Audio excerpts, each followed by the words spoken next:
Let's watch a quick video about what happens to people who provide material assistance to terrorists. And guns to the terrorists in San Bernardino is due in court today. Enrique Marquez will be arraigned on gun, immigration, and terrorism-related charges. Authorities say he provided those rifles to the two terrorists, and the couple used those guns to kill 14 people and injure 22 others.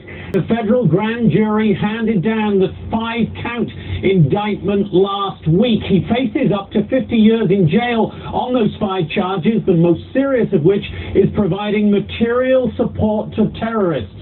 Wow, 50 years for and the most serious. Really appreciate it. Okay, guys, you know, for years we've been talking about Hillary Clinton's emails, her secret emails, but there may be even more to the story now than we knew before.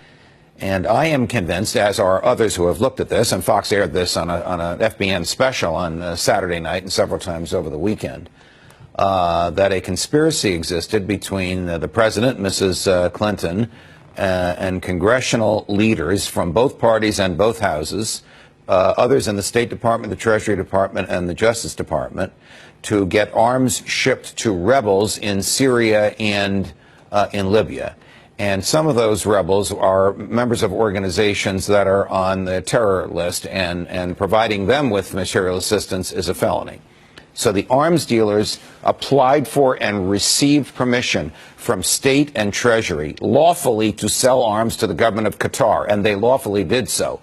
Qatar then sold, delivered, bartered, or gave these arms to the terrorist organizations with the knowledge and consent of Hillary Rodham Clinton when she was Secretary of Qatar State. being the middleman / country here, would that mitigate or even dismiss any sort of allegations that members of Congress, the president, Hillary Clinton, and so forth, had any knowledge or any culpability that they were then moved on from Qatar? In other words, these guys are in the middle. Absolutely not. It is crystal clear from the documents that we viewed and which we explained in the FBN special last weekend, that only about a dozen, maybe a fewer than a dozen members of Congress, plus Mrs. Clinton and the president and a few people around each of them knew this, but they knew exactly where this was going. How does this unravel? Chris Stevens, the American ambassador to Libya, is assassinated using American weaponry that Mrs. Clinton illegally sold to terrorists in violation of American law. The terrorists who received these weapons, why were they deemed to be okay? Even though officially we said, no, these are bad guys, why would they unofficially be deemed to be okay to get these weapons? I honestly think that, again, from the emails that we saw, and we didn't see all of them. God knows where all of her emails are.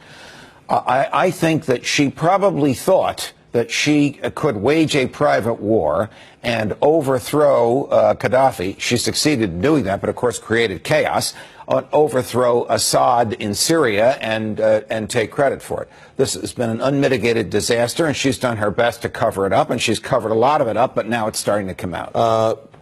Before I let you go, is there any money angle to this? You know, because you talk about an arms dealer. Money angle in the billions with a B. Sold. Personal gains to any of the Americans involved? Yes. All right, Judge. Yes. This is really... Including a former member of Congress and his wife. Judge